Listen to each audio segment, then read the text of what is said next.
status check number 4. So yesterday we went and observed the classes because it would help us get like an overall idea of how the classes acted on a regular basis, so we would know how our tests would actually change based on giving them chocolate.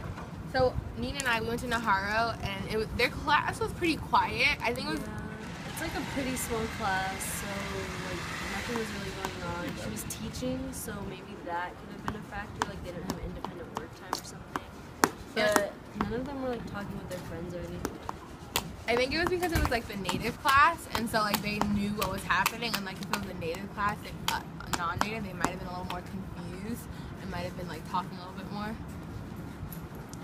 So me and Robert, we went to Mr. Blang's class yesterday, and so basically, I mean, it was like a typical, you know, class, like instruction, wasn't anything special going on.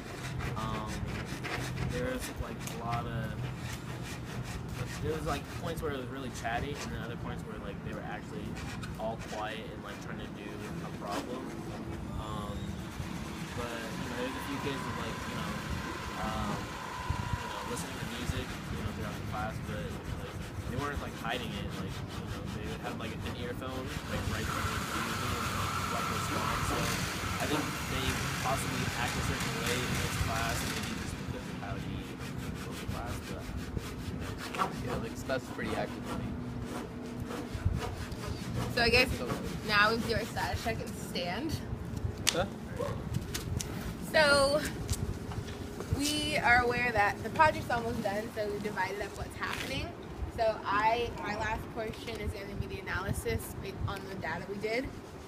I'm going to do analyzing data, or not analyzing it, but gathering it. So I'm going to make a chart and kind of describe what's going on with the data and how we got that data.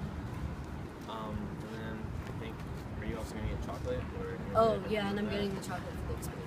And then, yeah, I mean, I can get some too, or yeah. Yeah, we have 2 days. Why not? Okay. So, I'm gonna do the conclusion.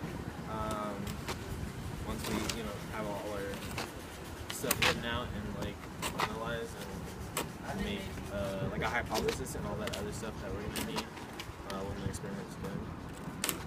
I still need to write how we randomized the design. That's pretty much it. And then we just need a. And the lurking variables. Oh yeah, and the lurking Yeah, variable. so we have to make our overall document a little longer. So. And then, personally, I think because for our actual experiment, we're doing one class is going to get 1 chocolate, and then one class is going to get maybe 2 or 3 pieces of chocolate. And so we're going to see if that, like the amount of chocolate, actually affects their mood. I think having more chocolate is going to affect your mood because you're having more sugar and more of whatever like affects your brain. Yeah, I think the same thing. Me 3 and 2. So we'll see what our final thing will be.